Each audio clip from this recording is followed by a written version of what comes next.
Hello friends, जय जगन्नाथ। तो आज आम करवा नड़िया बरा तरकारी। तो नड़िया बरा तरकारी करने को हेले फास्ट नड़िया नहीं कोरीदेलु। कोरीदेला तादे जीरा लंका लुण पकई ग्राइंडिंग कर रखीदेलु। तापर मुझे बाटण पियाज रसुण अदा पकई ग्राइंडिंग कर देती। तापर बादाम को किसी नहीं ग्राइंडिंग कर देती। तो ग्राइंडिंग करापर आम जो नड़िया रखी नड़िया किसी बेसन आड कलु कहीं नड़िया छाणला बेले फिटी जापे। तो से मुझे बेसन आड कर नड़िया बरा छाणीदेली।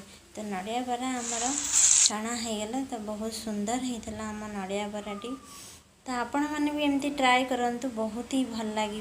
तो आमर नड़िया बरा ये रेडी होगला। नड़िया बरा रेडी है, देखु नड़िया बराटा कितनी सुंदर लगुच। तो फ्रेंड्स तापरे मु आलू पकईकिनी भलसे भाजी देती। भाजी देला आलू होगला ताधरे मु बाटण रखी तो ताको आड कली। बाटण टिके कषी होगला ताधरे मु बादाम पकईकिनी बादाम पकई। तो बादाम पकई ताको हलदी लुण पकईकी भलसे मिक्स करथिली। तो मिक्स होगला भलसे ताको कषी देला तो कषी होगा मुझे पानी दे देती। तो पानी होगा आम आलूटी सीझापी तो मुझे नड़िया पानी आ बादाम पानी मिसेकी देती।